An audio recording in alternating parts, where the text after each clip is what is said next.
Buenos días, mi nombre es Mónica Noguera y he decidido hacer mi exposición número 2 de la asignatura de Regiones África y Asia sobre los minerales en África, más concretamente sobre los conocidos diamantes de conflicto o diamantes de sangre. Como podemos ver en esta diapositiva, África posee ella sola más de 60 tipos distintos de minerales, lo que se traduce en un tercio de todas las reservas minerales del mundo conocidas.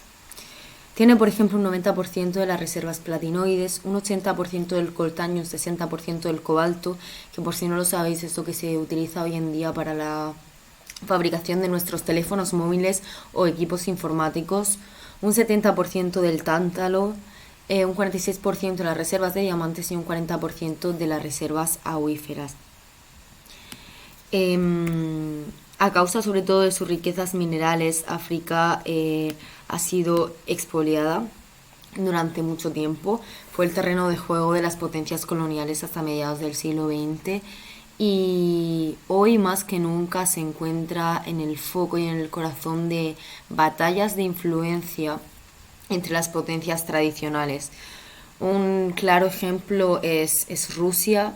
Rusia ha estado financiando en el continente africano, bueno, Rusia y muchos otros estados, incluso occidentales, pero este caso ejemplo es Rusia ha estado financiando movimientos de insurgencia o incluso gobiernos antidemocráticos en el continente africano para así conseguir alianzas y aumentar su influencia en el continente por lo que le pueda deparar el futuro, por si en unos años necesita seguir exportando recursos minerales y ya no dispone de más en su propio territorio y necesita ayuda de otro país en vías de desarrollo como puede ser pues, República Democrática del Congo o cualquier otro estado africano con recursos. Luego en la actualidad, las maniobras de influencia hoy son mucho más complejas que tradicionalmente porque hay multitud de actores y no todos ellos comparten la misma visión del mundo. Son empresas público-privadas, gobiernos, fondos de inversión, organizaciones no gubernamentales, financiadas muchas de ellas por agentes con intereses propios e instituciones financieras multilaterales, que pues finalmente han estado defendiendo a lo largo de su existencia el dogma liberal basado en el modelo occidental. Está claro que las asociaciones con África tienen como telón de fondo el objetivo de controlar las fuentes de suministro, de controlar las fuentes de suministro de materias primas. Es el caso de estos minerales como por ejemplo los denominados cítricos, que son los que os acabo de comentar que se utilizan para la creación para la producción de teléfonos móviles y equipos informáticos. Eso está muy relacionado con el Estado de República Democrática del Congo, porque este estado solo satisface más de la mitad de las necesidades mundiales de este mineral. Entonces el estado que consiga una alianza o una influencia, sea respetando los derechos humanos o no, sobre este estado, tiene una gran riqueza. Por lo que, finalmente voy a pasar a hablar del tema en el que he decidido hacer más hincapié, que son los denominados diamantes de sangre. Los diamantes de sangre, como ya os he dicho al principio de la exposición, también se conocen como diamantes en conflicto y son extraídos en zonas en conflicto por hombres, mujeres y niños que tienen que trabajar en condiciones infrahumanas para su extracción. Las ganancias generalmente se utilizan para financiar movimientos de guerrilla. Y finalmente la definición de Naciones Unidas, que ha recibido bastantes críticas, como podremos ver en la última diapositiva, quiere decir que cualquier diamante que se extrae en áreas controladas por fuerzas opuestas al gobierno legítimo e internacionalmente reconocido de un país y que se vende para financiar una acción militar contra dicho gobierno. Como podemos ver en este mapa, aquí vemos Bélgica, que es el principal mercado mundial de venta de diamantes. Y aquí vemos las guerras de Sierra Leona, Angola, Liberia, República Democrática del Congo y República Centroafricana. Durante muchos años su imagen ha estado estrechamente vinculada a los llamados diamantes de sangre o diamantes en conflicto. Aquí vemos las principales rutas comerciales y los principales estados de procedencia. La venta en los mercados mundiales. Bueno, pues finales de los años 2000 la Organización de Naciones Unidas se dio cuenta de que bueno, pues estaban comercializando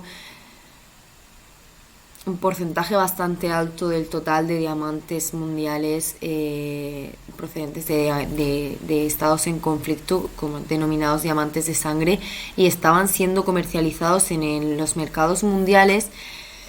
Y había una empresa bastante relacionada con esta exportación, que era De Beers Consolidated Mines Ltd.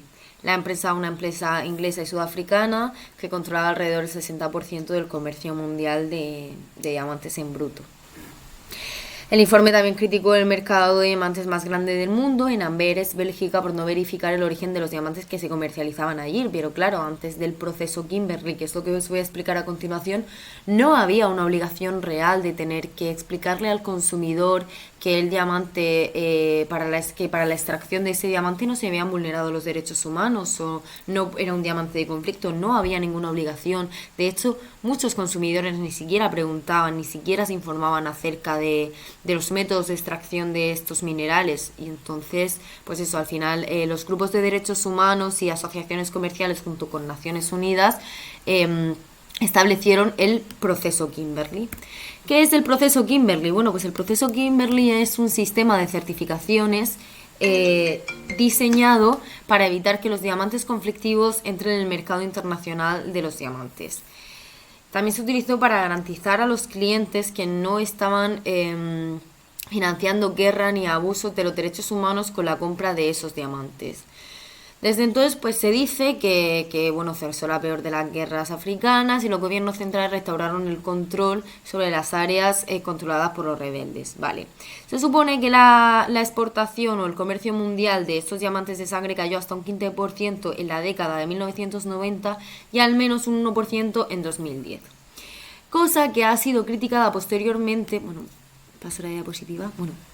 Cosa que ha sido criticada posteriormente por muchos activistas de derechos humanos, pues señalan que esas cifras pueden no tener sentido ni base argumentativa alguna, porque reflejan la definición de diamante de sangre establecida por la Organización de Naciones Unidas. ¿Y qué quiero decir con esto? Como hemos leído al principio, la Organización de Naciones Unidas dice que diamantes de sangre son los diamantes que se han utilizado para financiar a movimientos de guerrilla, es decir, pues para la compra de armas, para luchar contra un gobierno autoritario o no autoritario, pero para luchar contra un gobierno. Pero, ¿y si es ese gobierno el que tiene a su población trabajando en condiciones infrahumanas, sin respeto de los derechos del niño, sin respeto de los derechos de la mujer, sin respeto de alguno de los derechos humanos? Como no son financieros para esos movimientos de guerrilla, no se consideran diamantes de sangre. Entonces, pues bueno, al final el abuso del comercio legítimo de diamantes, en concreto en Zimbabue, provocó llamamientos para redefinir los diamantes de sangre como gemas cuyo comercio se basa en la agresión o en la violencia de cualquier tipo, ya sea para grupos insurgentes o sea para el beneficio de las altas esferas de la sociedad. Entonces, bueno, yo creo que el proceso Kimberley debería de ser ampliado y reconsiderado, pues al final con el paso del tiempo pues van surgiendo nuevas necesidades en la sociedad internacional que hay que ir cubriendo pues con nuevas resoluciones y con nuevos acuerdos. Por lo que creo que debería de haber una revisión de este proceso. No estoy intentando decir ni mucho menos que no haya supuesto un avance. Por supuesto, ha supuesto un avance, porque antes de eso la gente no sabía de dónde procedían los diamantes, simplemente pensaban en comprarse una joya y no eran capaces de, como consumidores, ser un poco más consecuentes con su huella al final a través del consumo. Y gracias a este proceso, al proceso Kimberley, bueno, y a la película de Diamantes de Sangre de Leonardo DiCaprio, se consiguió concienciar mucho a la población de realmente informarse de dónde provienen las joyas que están comprando.